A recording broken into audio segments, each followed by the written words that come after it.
Luffy é suede ayaulela mema. Fiel é Deus, aleluia, amém? A paz do Senhor para os irmãos. Eu quero, nessa manhã, usar um tema que é de praticidade, que é o teste de Deus com o ser que Ele criou. Como é isso, pastor? Eu destaquei pelo menos 4 pontos para a gente falar sobre esse teste de Deus com o ser que Ele criou. Lógico que a base informatória é a palavra de Deus, que é o nosso manual de regra, fé, prática e conduta, né? Então, o primeiro ponto seria a obediência, que é a formação do caráter. A obediência, que é a formação do caráter. Segundo ponto, é seguir regras, que é também a postura. Seguir regra, que é a postura. Terceiro ponto também, a fidelidade. Por que fidelidade? Para os benefícios terrenos e espirituais de nossas vidas, né? E o quarto ponto é sermos gratos. Como é isso? Em todas as nossas divergências, né? Contrariedades, porque são coisas distintas, como as nossas ideias, opiniões, argumentações e etc. Por aí vai os nossos questionamentos em relação a algo que pode nos acontecer e nós ficarmos vulneráveis, dependentes, e é por isso que tem esses pontos: obediência, né? Seguir regras, né? Fidelidade. Mas nós vamos já entrar dentro de uma situação porque Deus quer o melhor para os seus filhos. Como é isso, pastor? Aqui em Mateus 6 já vai nos afirmar que Ele quer o melhor. Então aqui Ele já começa a nos orientar para uma vida equilibrada.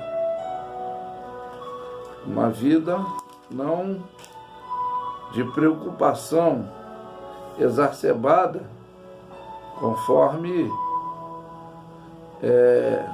a situação que hoje nós vivemos, né?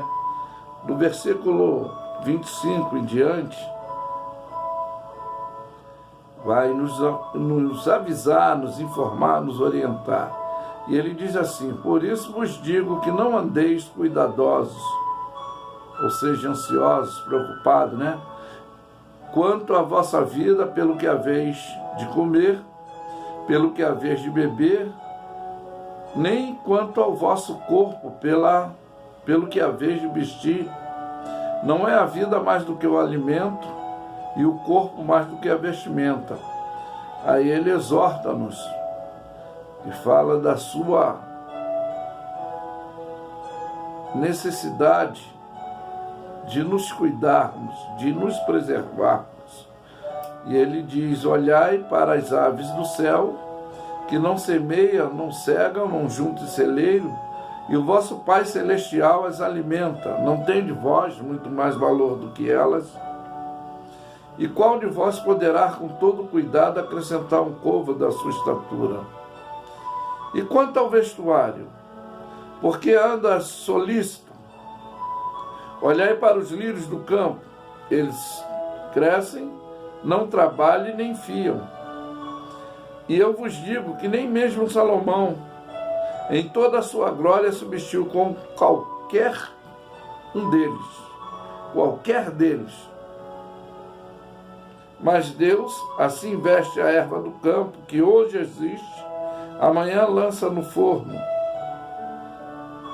E não vos vestirá muito mais vós, homens de pequena fé? Não andeis, pois, inquieto, querendo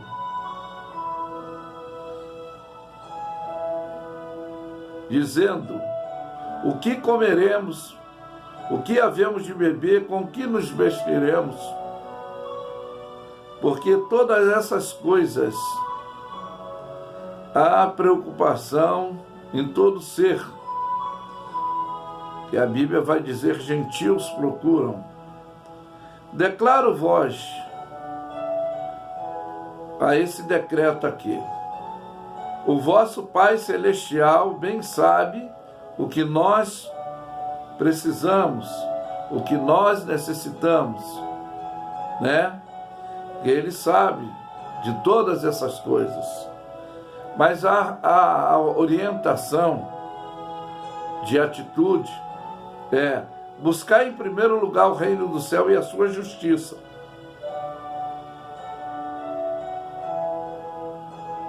A sua justiça. Aí diz que todas essas coisas nos serão acrescentadas.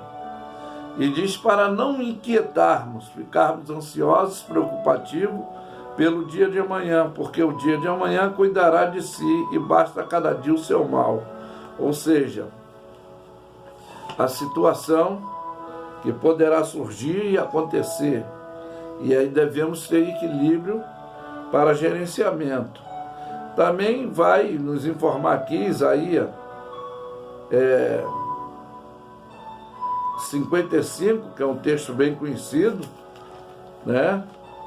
E nós conhecemos bem, e vai nos orientar aqui também acerca dessa situação que nós vivemos.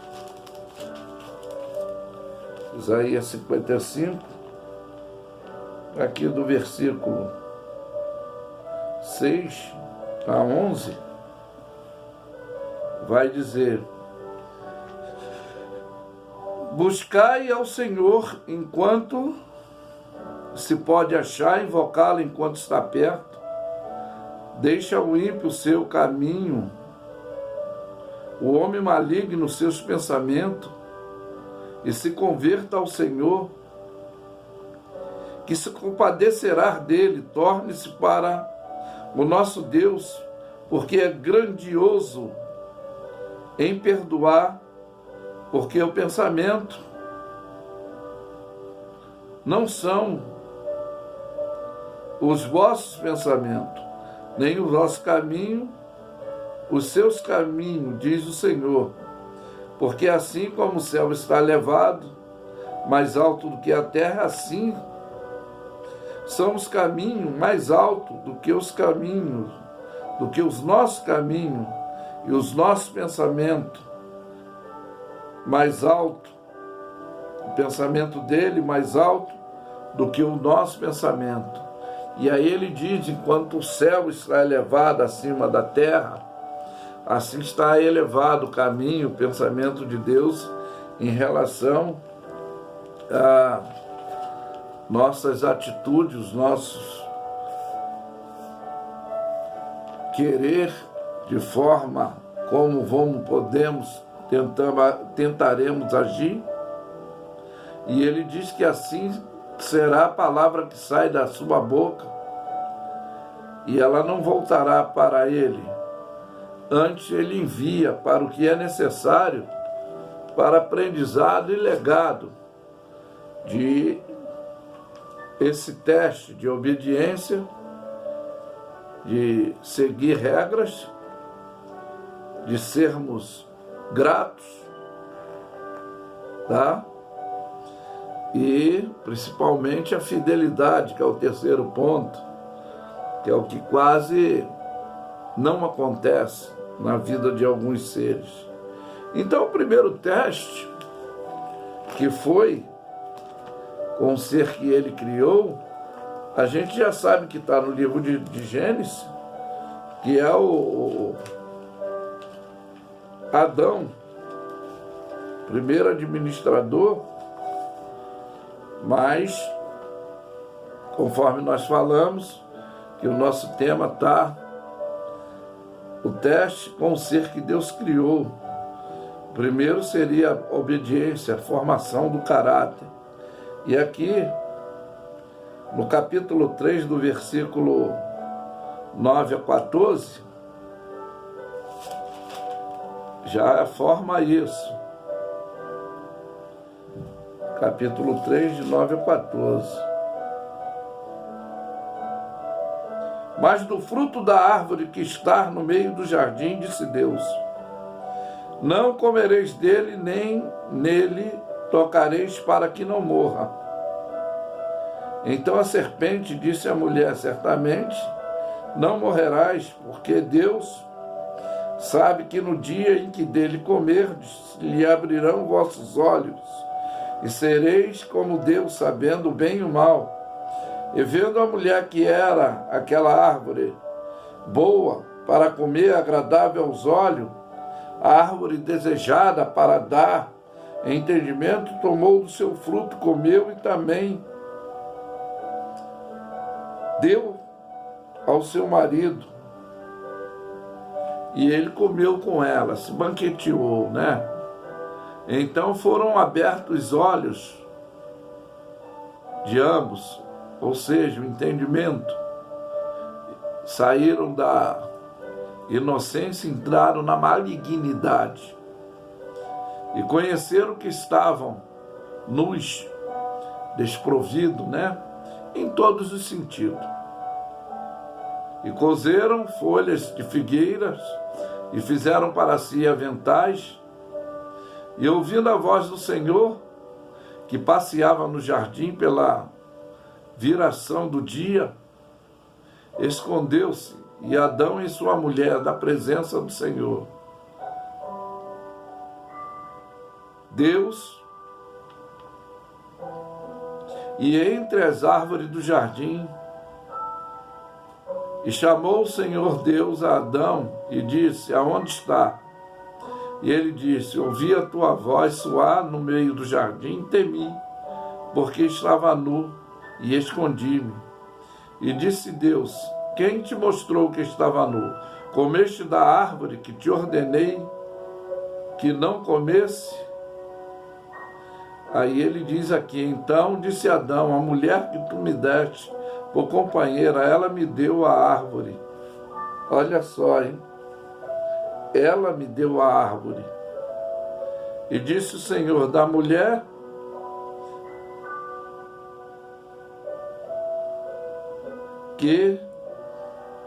por que fizeste isso? E disse a mulher, a serpente me enganou e eu comi.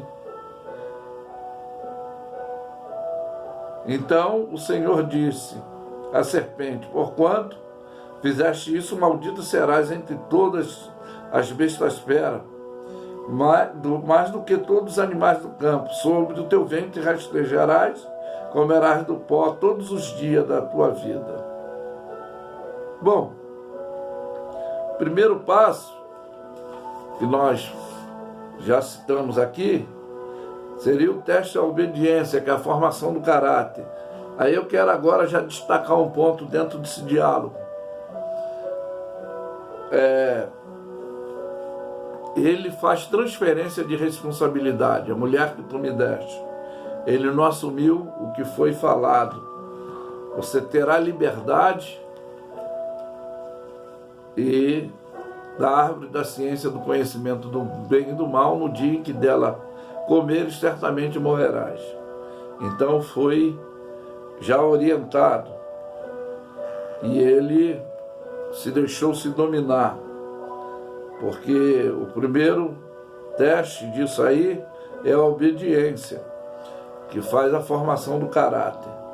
Então ele agora transfere a responsabilidade para a mulher, dizendo que é a mulher que o Senhor deu a ele, que ele deu, ele não assumiu. E outro ponto que eu quero se referir, que a Bíblia também diz que o próprio salmista fala que não há possibilidade de nos desviarmos de Deus. Não que Deus não tenha onisciência, onipresença, onipotência. Ele disse: se eu subir ao céu, lá tu estás. Se eu descer à terra, abaixo das águas da terra, ou for a profundeza do mar, ali o Senhor me encontrará, porque o dia e a noite para ti são as mesmas coisas. Então não tem como o homem esquivar-se, tá? De erro e não assumir a responsabilidade, ou sumir da presença de Deus, ou achar que Deus não vai nos ver, saber o que nós praticamos ou fazemos. Bom, o segundo ponto significa seguir regras. Marcos capítulo 9 também nos informa aqui, do versículo 42 a 50, vai nos orientar isso aí. Agora diz assim: e qualquer que escandalizar um desses pequeninos que crê em mim, melhor que fora que lhes pusesse ao pescoço uma grande pedra de moinho e que fosse lançada ao mar. Se a tua mão te escandaliza, corta, é melhor para si entrares na vida aleijado do que tendo as duas mãos. Ireis para o inferno, para o fogo que nunca se apaga, aonde o bicho não morre e o fogo nunca se apaga. E se teu pé te escandalizar, corta. Melhor é para ti entrares coxo na vida do que tendo 2 pés e seres lançado no inferno, no fogo que nunca se apaga, aonde o seu bicho não morre e o fogo nunca se apaga. E se o teu olho te escandalizar, lança fora. Melhor é para ti entrar no reino de Deus com um só olho, tendo um só olho, do que os 2, e ser lançado no fogo do inferno, aonde o bicho não morre e o fogo nunca se apaga, porque cada um será salgado com fogo, cada sacrifício será salgado com sal. Bom é o sal, mas se o sal se tornar insolso, com que adubareis? Tende sal em vós mesmo e paz uns com os outros. Então aqui é uma regra, que é melhor a gente se prejudicar, obedecer a alguma situação, deixar da nossa axiologia, argumentologia e seguir a regra. O terceiro ponto aqui também vai nos orientar da fidelidade. A fidelidade para os benefícios terrenos e espirituais. Gálatas 5 vai nos informar a respeito disso, de que o homem, o que ele planta, ele colhe. Se ele planta no campo material, ele vai colher do campo material. Se ele planta no campo espiritual, os frutos do Espírito, ele vai colher. Ele vai ter essa estabilidade, ele vai ter essa condição. Então, tudo que o homem plantar, ele colherá. Então, aí é por isso que tem essa formação de caráter, tem essa regra de postura e tem essa fidelidade para alcançar o plano terreno e o plano espiritual. 1 Coríntios 15, 1 Coríntios 1, vai nos orientar dentro dessa maturidade que é tão simples. 1 Coríntios 1, 25 a 31, que vai nos orientar aqui, muito bom. E diz: porque a loucura de Deus é mais sábia do que os homens, a fraqueza de Deus é mais forte do que os homens. Vede, pois, irmão, a vossa vocação, que não são muitos os sábios segundo a carne, nem são muitos os poderosos, nem são muitos nobres que são chamados, mas Deus escolheu as coisas loucas deste mundo para confundir as sábias. Deus escolheu as coisas fracas desse mundo para confundir as fortes. Deus escolheu as coisas vis desse mundo e as desprezíveis, as que não são, para aniquilar as que são, para que nenhuma carne se glorie perante ele. Mas vós que sois dele em Cristo Jesus, o qual, para o que foi feito por Deus, sabedoria e justiça, e santificação e redenção, para, como está escrito, aquele que se gloriar, se glorie nele. Olha que coisa linda, né? Aquele que se gloriar, se glorie nele. Não em coisas fúteis, paliativas, coisa efêmera. E aqui também diz, num capítulo de 1 Coríntios, no capítulo 2, aí fala aqui dessa maturidade, desse caráter, dessa fidelidade, de sermos gratos, né?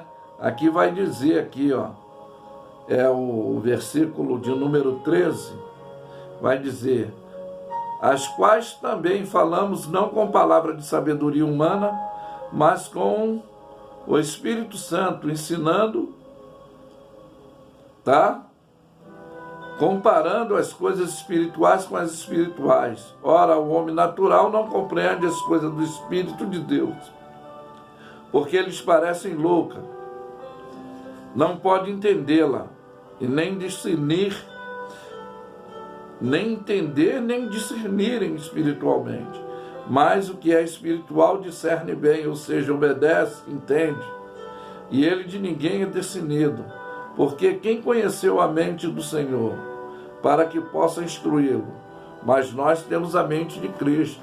Quando estamos na obediência, e encerrando 4 pontos, a fidelidade, é o Salmo que já conhecemos, é o Salmo 103, que fala dessa benignidade, dessa bondade. Então, bendiz a minha alma ao Senhor, e tudo que há em mim, bendigo o teu santo nome. Bendiz a minha alma ao Senhor, e não te esqueça de nenhum dos seus benefícios. Ele que perdoa todas as tuas iniquidades, sara de todas as tuas enfermidades, quem redime a tua vida da perdição, te coroa de benignidade e misericórdia, que enche a tua boca de bens, que renova a tua mocidade como a da águia. O Senhor faz justiça e juízo a todos os oprimidos, fez notório os seus caminhos a Moisés, seus feitos aos filhos de Israel, misericordioso e piedoso, longânimo, grande benignidade. Que coisa linda, né? Não repreenderá perpetuamente para sempre. Olha só, para sempre conservará a sua ira em relação ao errado. E diz aqui da benignidade: não nos tratou segundo os nossos pecados, nem nos retribuiu segundo as nossas iniquidades. Aí ele diz: pois o quanto o céu está elevado acima da terra, assim grande é a sua misericórdia para com os que o temem. E quando está longe o oriente do ocidente, assim ele afasta de nós as nossas transgressões. E ele diz mais: como o pai se compadece do filho, assim o Senhor se compadece daqueles que temem. Pois, olha bem, ele conhece a nossa estrutura e lembra que somos pó. Porque o homem são seus dias como a erva, como a flor do campo. Assim floresce, pois passando por ela o vento logo se vai do lugar e não se conhece mais. Mas diz aqui da benignidade, né? Mas a misericórdia do Senhor é eterna, de eternidade a eternidade, sobre aqueles que temem a sua justiça, sobre os filhos dos filhos, sobre aqueles que guardam o seu conserto, sobre aqueles que lembram do seu mandamento para cumprirem. O Senhor tem estabelecido o trono no céu, e o seu reino domina sobre tudo. Bendiz ao Senhor, anjos seus, magnífico poder, que cumpre as ordens e obedecem a sua voz da palavra. Bendiz ao Senhor aos seus exércitos, vós ministros seus, executai os seus beneplácitos. Bendiz ao Senhor todas as suas obras em lugares do seu domínio. Bendize, ó minha alma, ao Senhor.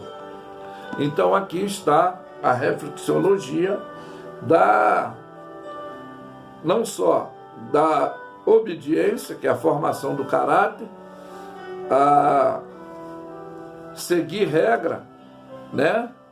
Que é uma postura que devemos ter para ter esse benefício da fidelidade, que é os bens terrenos e espirituais, e sermos gratos, que é reconhecer em todos os sentidos, bons e maus de nossa vida. Mas que fica essa palavra de orientação espiritual. E eu afirmo que Lefi é suede ayaulela mema. Fiel é Deus, aleluia. Amém? Tenham todos um bom dia.